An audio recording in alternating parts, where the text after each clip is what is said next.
All right, what's up, everybody? Welcome back. Another episode of the Always Chillin' Podcast. Skinny D and the Sandman in the barbershop in our beanies once again. Yeah, you got to get one of these silk beanies, man. I'll get the link. I'll send it to you. Cooking these waves up, man. It'd be perfect for these 60s. Yeah.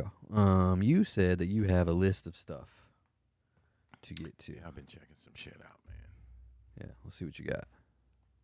Been doing a little writing. Uh-huh. Starting my book. Yeah.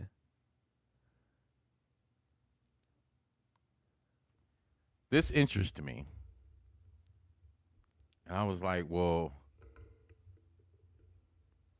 every time I hear serial killer, I automatically think Los Angeles, 1972 or something. Let's see. State with the most serial killers. And I bet you're right. I know things still happen, but I'm like, do we still have that type of thing happening? I don't think so, just because I think it's hard to get away with it. I think it's hard to get away with it, and it's hard to find victims anymore because people are just, I mean, not everybody, but people are just smarter. I watched a video about actives. We still have. Yeah. I was like, wow, people are still doing that like that. Active serial killers in America. Like active, like they're still doing it, or just like they haven't been caught yet, you know? Like somebody who murdered, like they found dead bodies in the 90s, and the same person did it, but they haven't caught them. I think both. I think the most recent one, and I didn't watch the full video because we had to come do the show, but the most recent one, I think it was over COVID. He was a police officer or an ex-police officer in New York back in the 60s and 70s, and they found over 40 bodies. I think they were prostitutes or women, women that, people weren't going to miss or look for. He was burying them all in one spot over 50 years, and they just found him. But things were still happening. They don't know if he was still active. I don't know if he's confessed, but this guy was probably 70-something years old and was probably still active. So I don't know, not being caught, or I think a lot of them just not being caught. Yeah. Probably mostly that, but I just don't know. I think it's harder to get away with because there's cameras everywhere. Well, yeah. The DNA shit's really good.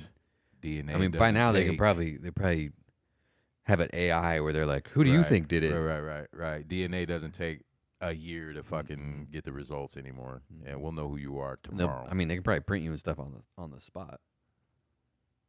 Well, you mentioned something you guys had in the military. Yeah, I was gonna say we talked about this last time, but we had the bat. It's called a bats and hides, and we could take their fingerprints and scan their retinas and shit. Like, is that right something? There. Does law enforcement have that? I mean, I would think so. Let's see. Can police check your? Shit, that would cut out the false information ticket right there, flat out. I don't think so, because like the police they're not just allowed to like pull you over and collect your like biometric stuff. Like I feel like somebody would have a problem with that. But they do have mobile fingerprint devices. Police can use these devices to scan your fingerprints. So they're not those things aren't taking your fingerprints. It's just seeing if you're in their database if you're with like a warrant and stuff. So they're not too intrusive. They're not taking your fingerprint right there. They're scanning it, but they're just checking it against the database. And they probably are keeping it. Well, yeah, no doubt. But I mean, that's only for if they don't know who you are and they're trying to see if you have any warrants and shit. They say, well, it'll delete itself after 30 days or something, some bullshit like that. Yeah. So mobile fingerprinting, that is a thing. Oh, fuck, I accidentally closed it. I had an article for which state produced the most serial killers. California. State with most serial. I mean, that makes sense just because it has more people. Like the more people, the more. I automatically think Los Angeles. I mean, all the movies that maybe that's why the movies I watched as a kid. Or New York City. Yeah, that could be. L.A. or New York. Let's see. They got to produce the most. Oh, yeah. This is going to surprise you. Whoa, hit me. It's like proportional to population. Okay. So it's like per capita. The state with the most serial killings is Alaska. Yeah. 15.65 serial killings per 1 million people.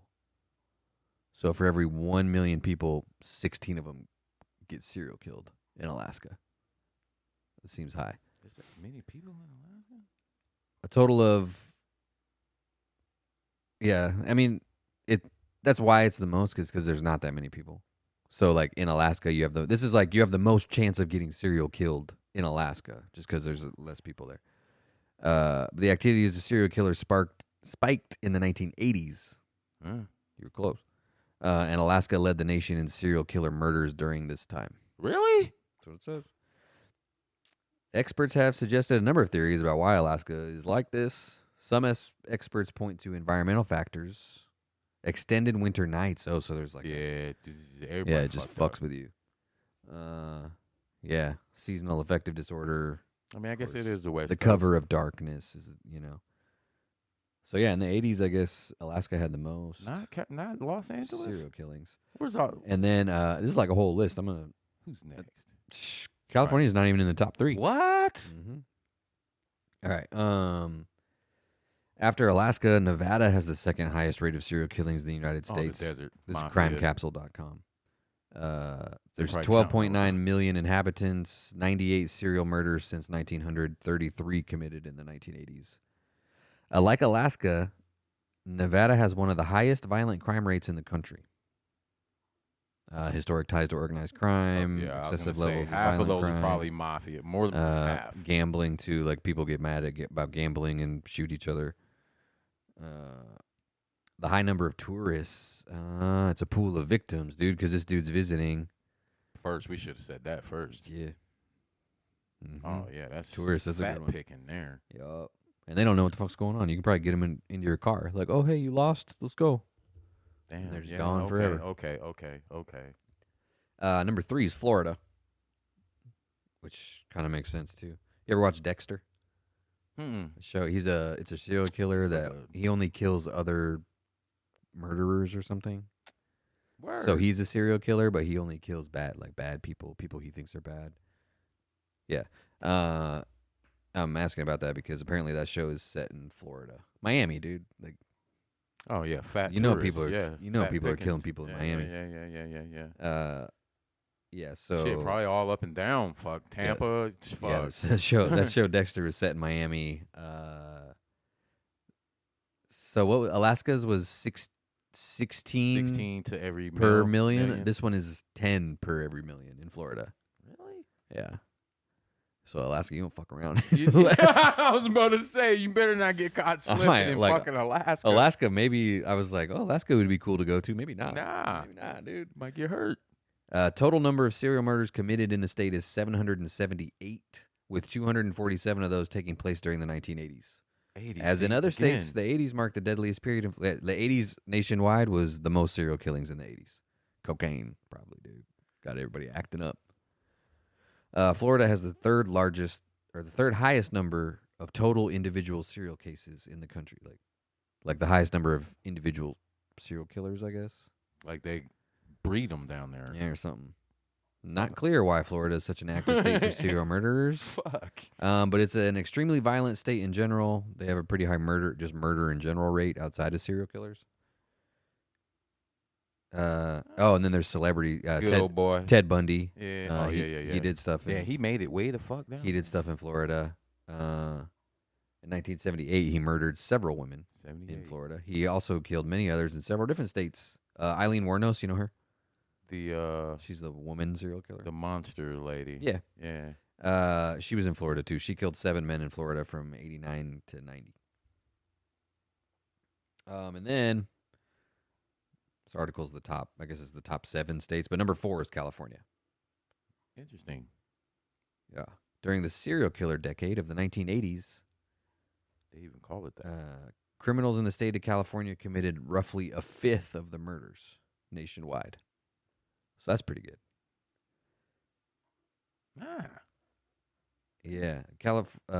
Florida was 10 deaths per million. No New York. No New Jersey. Maybe New York's number 5. I don't know. I haven't scrolled that far. So Alaska was 16 serial killings per million. Florida was 10. California is 7.8. But there's just way more people. Yeah. Yeah, the Night Stalker. We talked about him a little bit.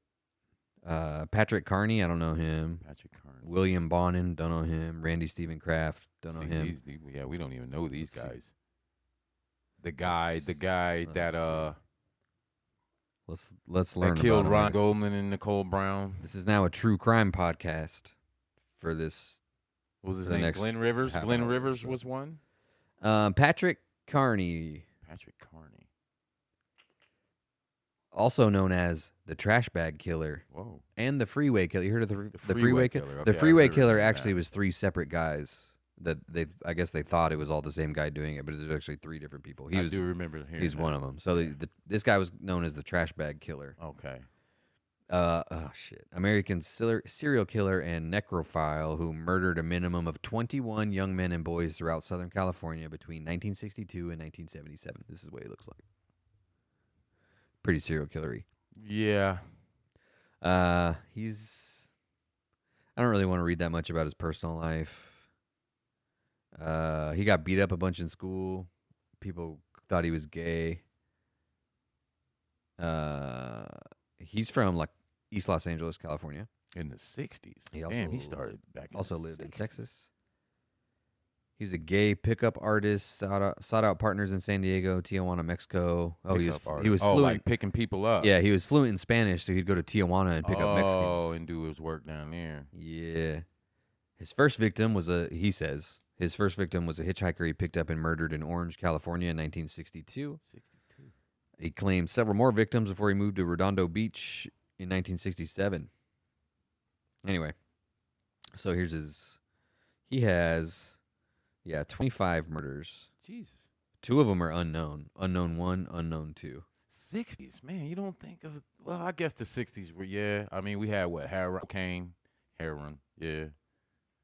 Some wild times in the 60s. Yeah, so he did, I mean, I can't really go East Los Angeles. I won't go super detailed because some of this shit's pretty fucked up. I ain't never heard of it. Yeah, he was doing stuff to their bodies, you know. Oh. That's a whole nother charge there. He had a slight build, so he was unable to physically overpower his victims and used a gun to kill them. He was not sadistic and did not inflict pain on his victims as the other 2 freeway killers did, preferring quickness and efficiency. He later confessed to mutilating his victims' bodies out of curiosity, such as cutting open one of their stomachs. He did so post-mortem and did not inflict any physical suffering. His first murder was in the spring of 1962.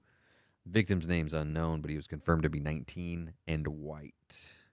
He convinced this male to take a ride on his motorcycle with him to a secluded area outside of Indio, California. When they arrived, Carney shot the man in the head and did whatever to his body.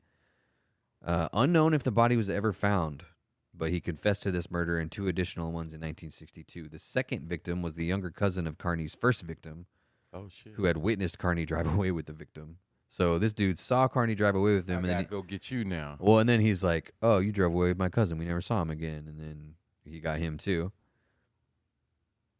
Damn.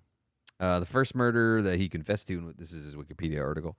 First murder he confessed to and was convicted of was sometime around Christmas in 1968 in Culver City. 1 year after he and his lover had taken residence together. The murder took place inside of his house. The victim, his name is just George, was lured into his vehicle in San Diego. See, it's like, don't get in anybody's car. And now we know that. People know that now. Like, if someone's like, "Hey, you want to get in my car?" I'm like, "Nope." And then that's the end of that. Or even if you do, I mean, there's 700 cameras. Yeah. On that block. Yeah, even if you get murdered, they'll get you. They're gonna get you. They'll get the guy fast. Yeah.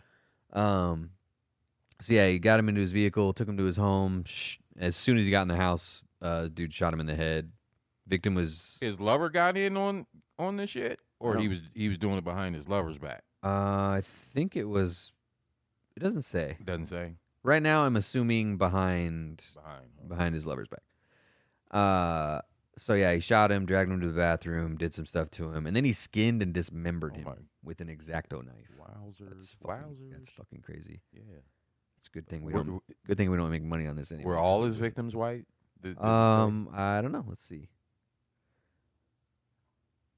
He didn't kill for a year following that murder out of fear that law enforcement would inquire about the disappearance of this guy. Years later, the identity of this dude still has not been discovered. As time passed, he greatly refined his method of operation, which enabled him to carry out his crimes much more efficiently and frequently. Starting in 1974, he's estimated to have committed murders on an almost monthly basis. That's fucking crazy. Man, who gets up and says, like, even thinks like that, bro? I don't know, dude. He'd pick up his victims along the freeway or at gay bars in his Volkswagen. Why do I need to know it's a Volkswagen? Or in his truck. He would typically shoot his victims in the temple with a .22. Oh, he would do it while... Okay, so they'd be in the car, and he would pull out a pistol and shoot him in the head while he's driving. And then he would simultaneously monitor the car's speed to avoid exhibiting any unusual behavior to potential witnesses. After murdering his victims, he'd leave their bodies slumped upright in the passenger seat and drive to a secluded area to do the stuff he did to their bodies. So he'd pick them up and just blast them in the car and then just drive somewhere with their dead bodies. Right now. We starting this right now. Crazy. Damn. He would usually mutilate and dismember the corpses with a hacksaw before disposing of them in various locations. I'm waiting to find out why they call him the trash bag killer. Yeah. I was waiting too. Like, what? Oh, he'd scatter their bodies in the desert so they get eaten by like vultures. Okay, because he's 22. So I'm like, where's the car bag? Is he suffocating? Yeah, I'm like, what the fuck? Bag. That's personal.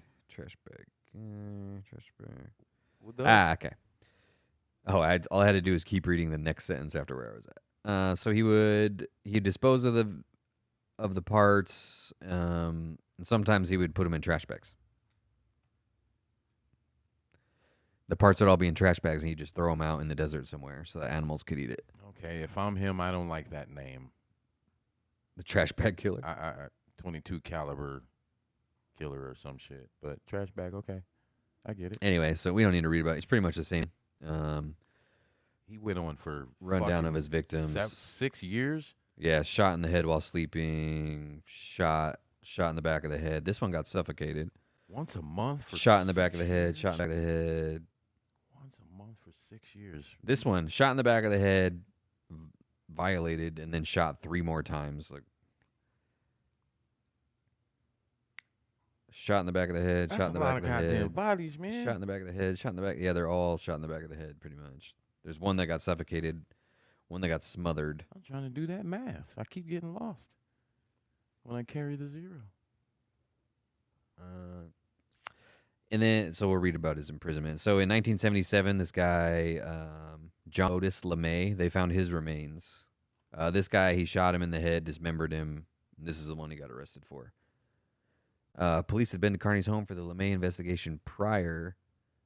The police soon discovered that LeMay had been seen in the company of Carney and Hill. So maybe Carney and Hill got arrested. Okay. So, okay, David Hill, that's his lover. David Hill was eventually cleared of any involvement in the crimes and was released, so he didn't do anything. So that's why he was doing it. Most of them weren't at the house. Most of them were in the car, I guess. He made a full confession, admitting to a total of 28 murders and subsequently to 7 more. So this dude had a total of, I was gonna say, shit, 35 murders. Yeah, he was putting in work. In order to avoid a death sentence, he pled guilty. Like, I think they should still kill you for that. He was charged with 21 counts of murder and pled guilty. He was given 21 life sentences. No trial? He pled guilty. He said, I did that shit. Well, they said if you plead guilty, then you won't get the death penalty. So that's back when California was like, yo, he didn't want one day. He didn't want to risk it. Yeah. Interesting. Police are certain that Carney was responsible for the other 7 murders he admitted to, but they lacked any evidence to charge him. As of 2022, he's incarcerated at California's is this fucker still alive? Mule Creek State Prison. He could possibly still be alive. How old is he? How old is he? 85. Yeah, he's not dead. He might. I mean, I knew some fuckers in there, man, his Wikipedia article definitely would say if he's dead, and he's not. So. Old Man Dog. He was. We don't know how old that motherfucker was, man. I'm gonna say Old Man Dog was probably about 85 years old. Still benching 315. He would jog the yard in the penitentiary NSP here. I think it's a total of it's a little under 5 miles if you want to jog the whole yard. So for him to make it interesting, and wasn't nothing for him to put a 200-pound man on his back. What? And jog that. He'd pay you to do it. Yeah, come on and jump on my back, man. I'm feeling too light. And he'd pay you to just ride on his back. So this fucker,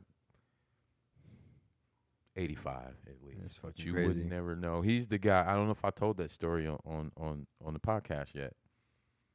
Somebody just asked me what the craziest thing was the other day, and I remember coming off the weight pile. It was a hot-ass day. Maybe we did. We talked about DNA. Did we talk about DNA? Maybe that was a conversation I had with somebody else. I don't How think DNA was, when DNA became a thing, I think it was around about 06, 07. I was in the old T dorm, and I was getting ready to get out. And man, they had lines of fuckers in every unit. You could see it. It was just like this one day where everybody just had to submit their DNA. And I'm like, what the fuck? You know, I got. Oh, yeah, you told me about this. Right. So at the same time, DNA got a lot of people caught for the crimes that they may have got away with 15, 20, 30 years. There's a lot of people that got freed. 44 fucking years. DNA finds him not fucking guilty, right? I'm coming off the weight pile. I'm going to the shower. You keep your knife close. You know what I'm saying? So I'm like, fuck, what's going on out here?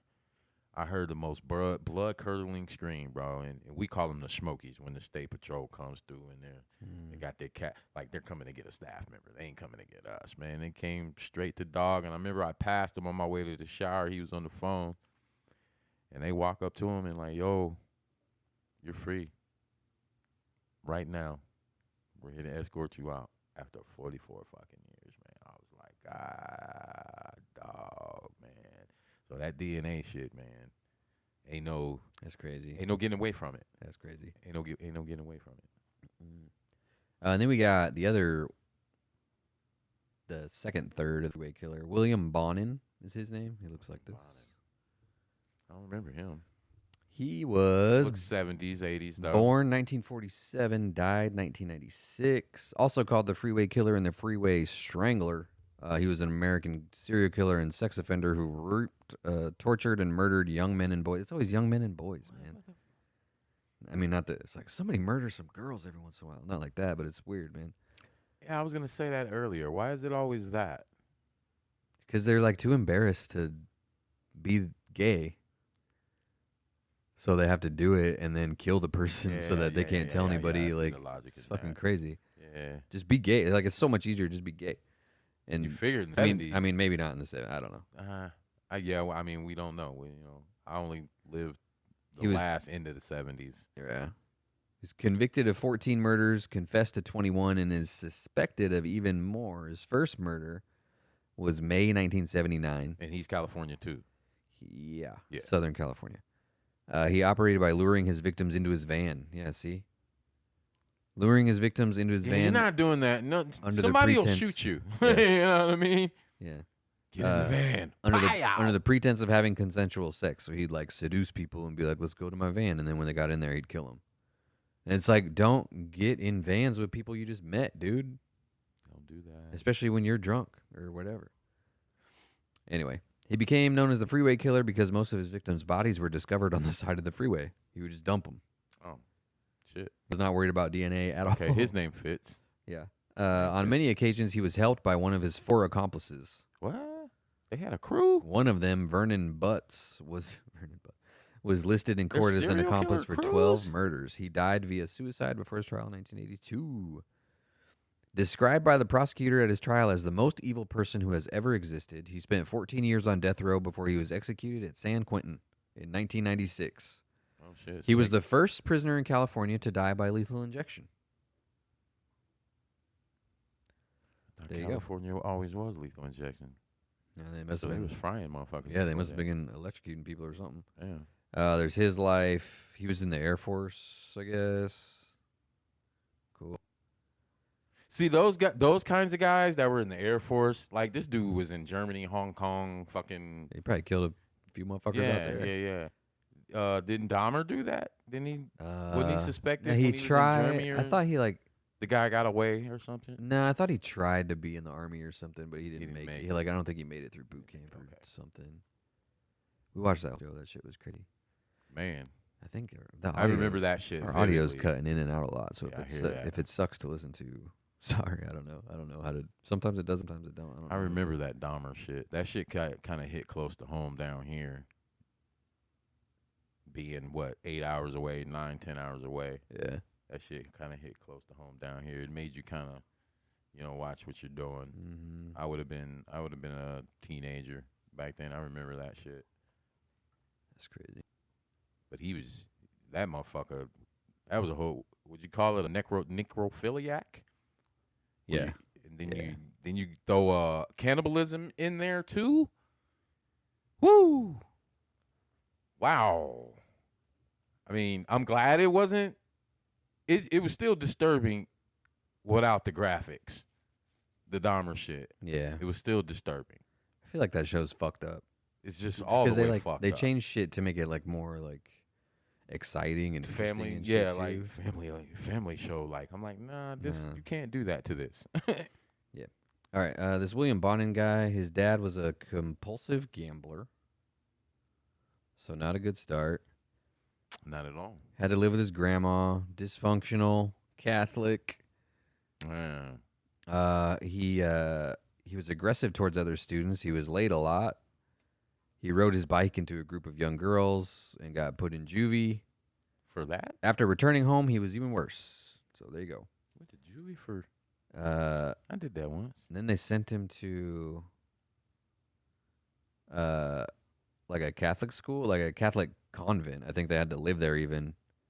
Oh, shit. Bonin recalled nuns forcing him to punch a fence when he misbehaved. That's some old school punishment right there. Well, I mean, this was this was the 50s. God damn, go over there and hurt yourself. Yeah. According to witnesses, he was bullied, sexually assaulted by an older boy. According to Bonin, the older boy approached him, and Bonin asked the boy to tie his hands behind his back. He asked for it? Yeah. Which would allow him to feel secure and less frightened. Is that sexual assault then? If he was like, yeah, it's like, hey man, let's fucking do it. Do this. Yeah, I don't say that. I don't see assault there at all. Okay. During the time at the convent, neither parent visited him or his brother. Oh shit. He thought his parents died. Damn. And he was there until 1955. It's 3 years. Damn. Did he fucking kill them? Shit. Fuck, I'm coming to get y'all first. And then pretty much after that, he was a delinquent, stealing hubcaps and shit. Fuck, stealing hubcaps. That's some 60s, 70s ass shit. Yeah. Didn't get better as an adolescent. He was a aerial gunner, logging over 700 hours of combat. So he wasn't a dumb guy. Mm-mm. Went to Vietnam. Damn, so he probably came back fucked up. Well, haven't you said that before? Some guys come do this shit to get their inner serial killer out. Mm-hmm. Yeah, they do. It's kind of fucked up. Right. Let's see. What else did this motherfucker have going on? Yeah, and then it's hitchhikers. It's always hitchhikers. Always hitchhikers. It's always hitchhikers. So his first convictions, November 17th, 1968. He picked up a 14-year-old boy in Arcadia. Arcadia is pretty nice. I've been there. Arcadia, is that Cali? Yeah, Arcadia, California. While driving his mother's car. Bonin offered to take him home, but Jones attempted to flee the vehicle in response to Bonin's repeated questions about homosexuality. So this guy got away. So he picked this kid up, and he's like, no, he tried to get away. Driving him to a nearby shopping center, Bonin handcuffed and R-worded him, knocking him unconscious in the process. He dropped Jones off at a park, returning home, and then they immediately reported Bonin to the police. So he raped this kid. And then they reported that to the police. And then on November 26th, this is 9 days later, he picked up a 17-year-old hitchhiker,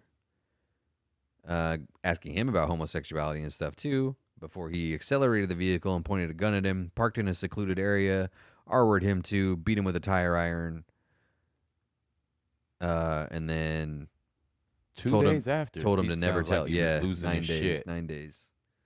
And then December 4th, a week after that, It was reported to the police. Or some of them want to be caught, or they want to stop, and they want to be caught. Mm-hmm. I've heard that before. Yeah, December 4th, he did it again. So this dude is, in the course of a month, the police have heard about him raping 3 boys, and he's still on the streets at this point. And this is the you don't see. I don't want to say the 60s like it was that far back. Like, y'all. Yeah, like you pick this fucking dude up. At this point, he hasn't killed anybody, but he's raped 3 dudes, and he beat one of them. He beat one of them with a tire iron. We ain't talking about the 20s where he could be anywhere. We're talking the 60s where. Yeah, January 1st, 1969. This is like a month after the third one. He picked up a 12-year-old.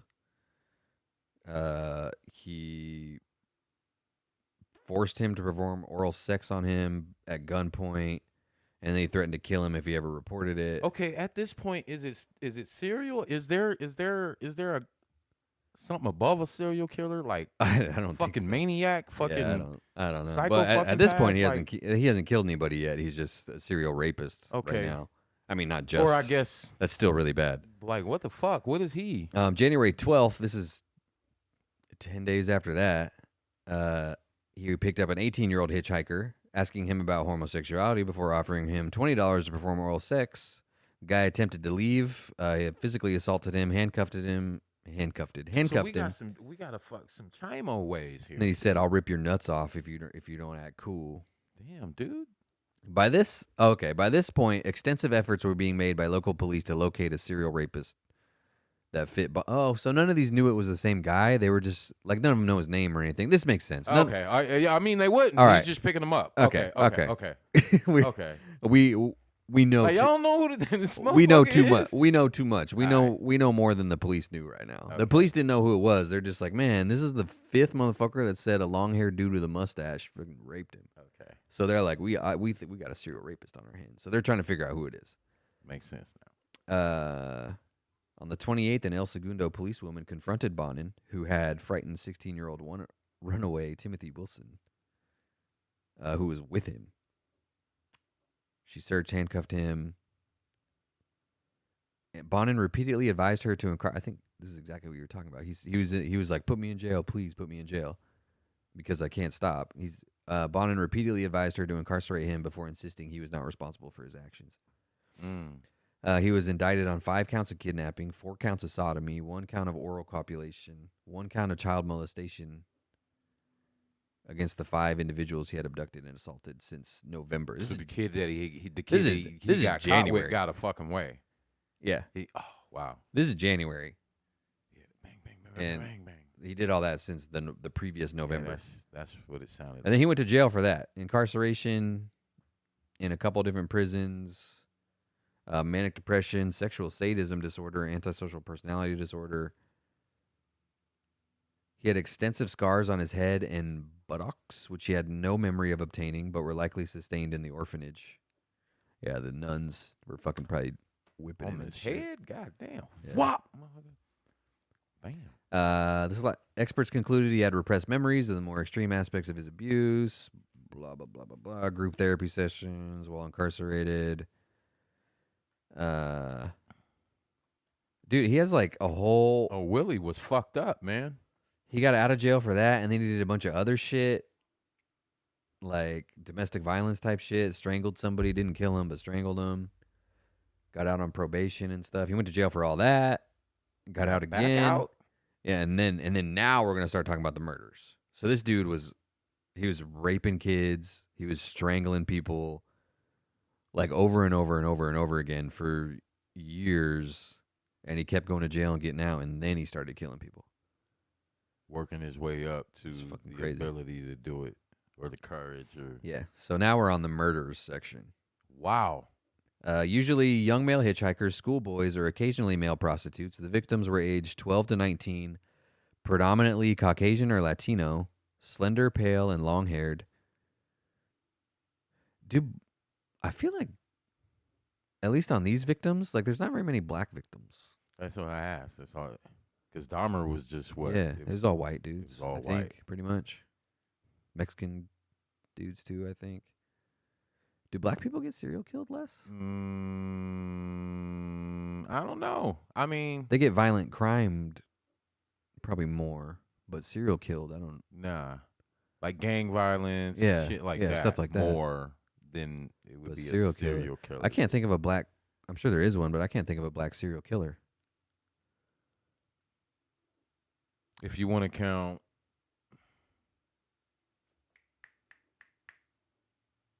Fuck, help me out here. The DC dude, the was in the fucking trunk and shit. They had the DC sniper. Remember that shit? Oh yeah, I do. That was a black guy. Yeah, 2 black dudes. Well, he was a black dude, and he had the kid with him. And they were going all up and down the East Coast, and they had they made a movie out of it. I didn't know that dude was black. I remember that. I remember being pretty freaked out about that. Yeah, it had everybody fucked up, especially along like the interstate, because that's how they started. They were, they were taking motherfuckers out. I remember that. Yeah, they were black. I can't remember his name. I did find. I remember the kid's name, Malvo. I did. This guy, I googled black serial killer, and this guy's pretty. We'll read about him after we're done with William Bonin. We're still in the middle of William Bonin's crimes. William Bonin, god damn. Yeah, so victims were aged 12 to 19, Caucasian, Latino, slender, pale, and long-haired, all of them. He either enticed or forced them into his Ford Econoline van. I love how they always tell us like exactly, what kind of car it is. Ford Econoline. Like the Bronco and shit. We call that the fucking man in the van too. Damn. See, at least there's not a good serial killer, but at least the first guy just killed him. But this dude would get him in the van, tie him up with handcuffs, wires, cords, whatever, sexually assault them, extensively beat them, torture them, and then kill them with strangulation with their own T-shirts. He would take their T-shirts off and strangle them with it. And they kept letting this motherfucker out. I guess. In order to minimize the chances of a victim escaping from the van, Bonin removed the door handles from the inside. He stowed knives, pliers, coat hangers, and other such instruments in his vehicle to restrain and torture his victims. Victims were usually killed inside his van before their bodies were discarded around and near various freeways. In an apparent effort to weaken investigators, Bonin often discarded his victims' bodies in counties far away, so he would abduct them somewhere and then drive them like a few counties away to dump them. That was the smart thing to do back then, huh? Yeah. To throw the police off. Uh-huh.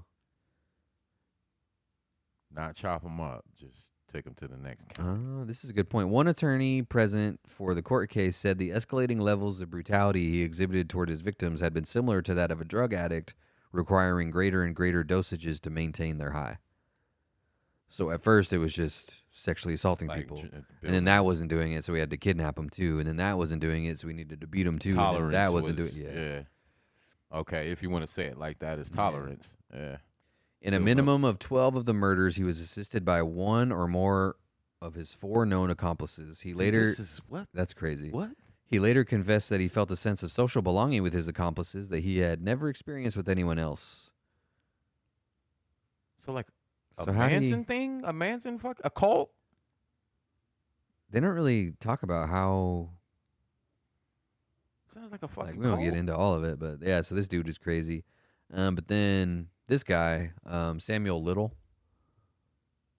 I googled black serial killer, and this is the first one that came up. Sounds familiar. I think he was born 1940. He just died in December 30th of 2020. In prison? Yeah, I assume. An American serial killer of women who was convicted of 8 murders and confessed to 93 murders between 1970 and 2005. He had to be a hitman. Let's see. Or what? Fuck. Who, 90? What? The FBI has confirmed his involvement in at least 60 of the murders, the largest number of confirmed victims for any serial killer in American history. Damn, brother. So not only is there a black serial, he's the most serial. He's the motherfucker. He's the most serial killer in American history. He provided sketches for 26 of his victims, although not all have been linked to known murders. So he drew him, too, or something. He was born Samuel McDowell in 1940 in Reynolds, Georgia. His mother, Bessie Mae Little, was a teenage prostitute who abandoned him. Not a good start. Never a chance.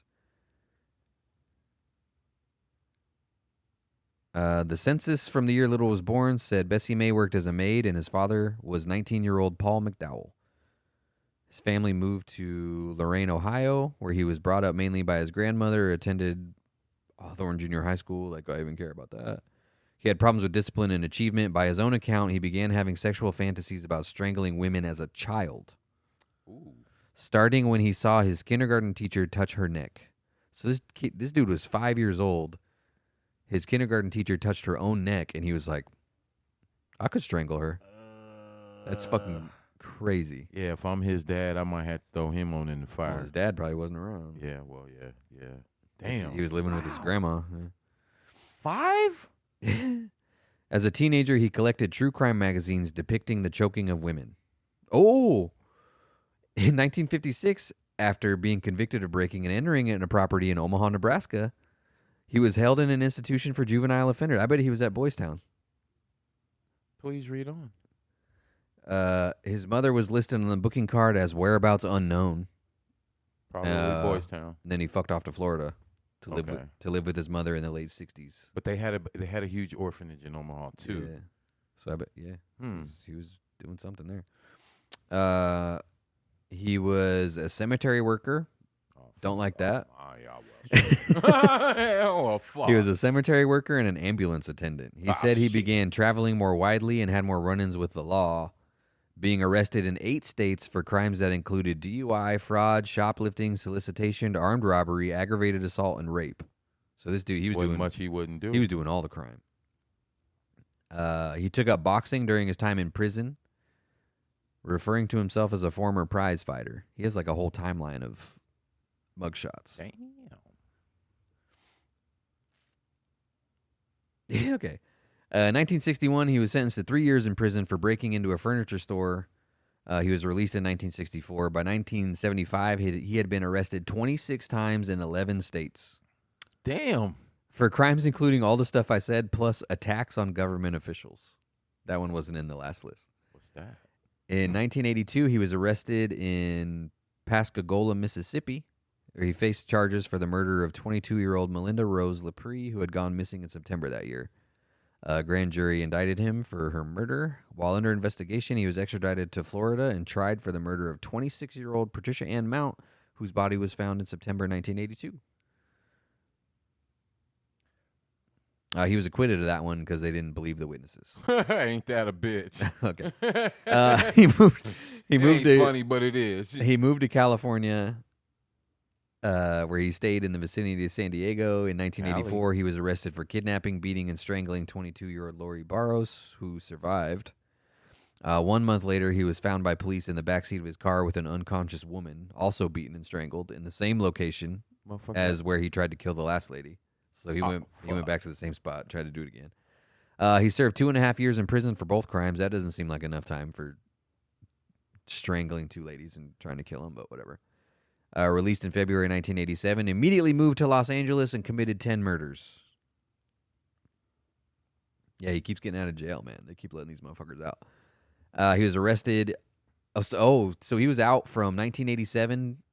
And then in 2012, he was arrested. He was still active? Yeah. In 2012, he was arrested at a homeless shelter in Louisville, Kentucky, and extradited to California to face a narcotics charge, after which authorities used DNA testing to figure out he was involved in the murders. That time. In the murders of Linda Alford, Guadalupe Duarte Apodaca, Audrey Nelson Everett. All 3 women were killed and later found on the streets of Los Angeles. He was extradited to Los Angeles, where he was charged in 2013. A few months later, police said he was being investigated for an involvement in 36 murders committed in the 1980s. DNA's a bitch, man. DNA's a motherfucker. Bite you in your ass. Which until then had been undisclosed. In connection with the new circumstances in Mississippi, the Lepre murder case was reopened. I think that's the one he got acquitted for.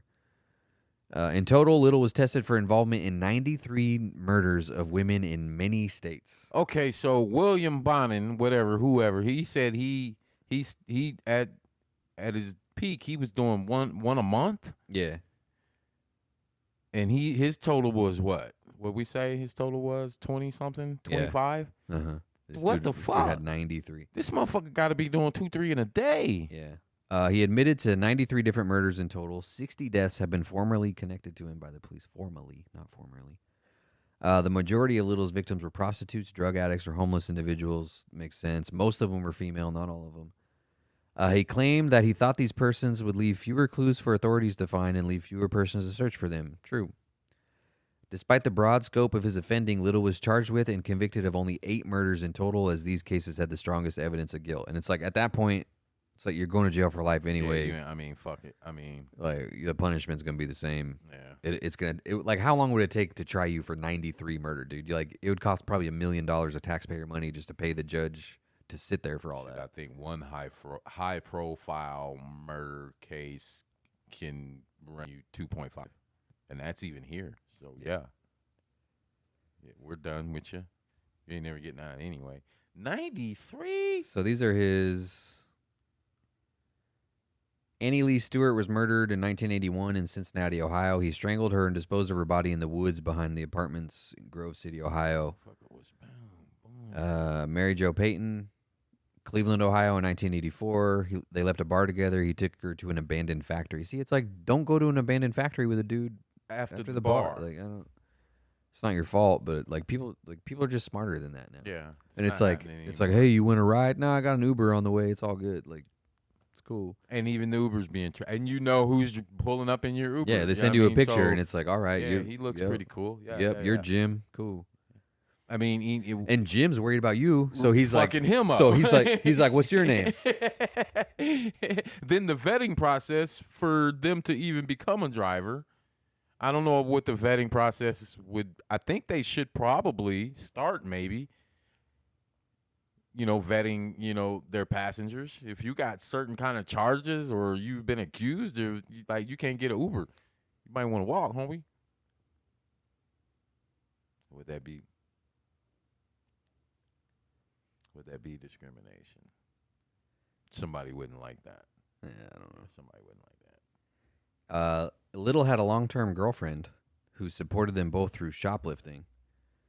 1971, he was arrested in Cleveland with his girlfriend at the time, Lucy Madero, and they were charged with robbery of a gas station. Okay, just robbery. Okay, so she didn't get down with it.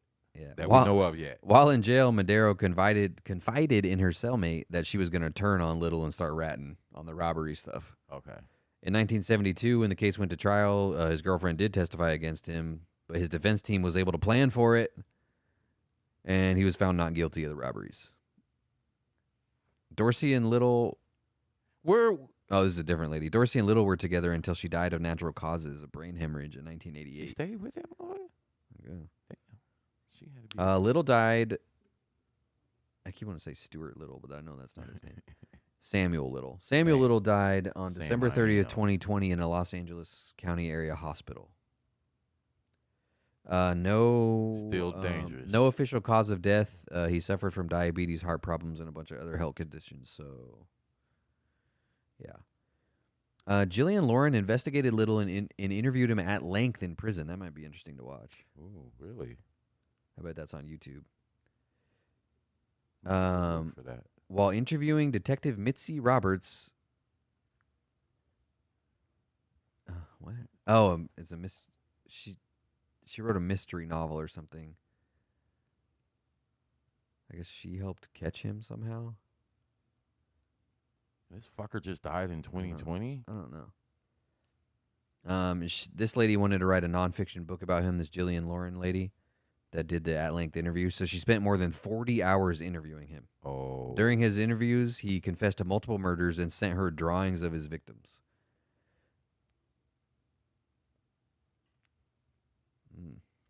That's pretty fucking crazy. There was a guy I was in NSP with. I was in there when they executed him. I won't say his name. I'll briefly kind of talk about the crime. But he was a cult leader out of Rulo, Nebraska in the 80s. He was a Cub Scout leader. Yeah.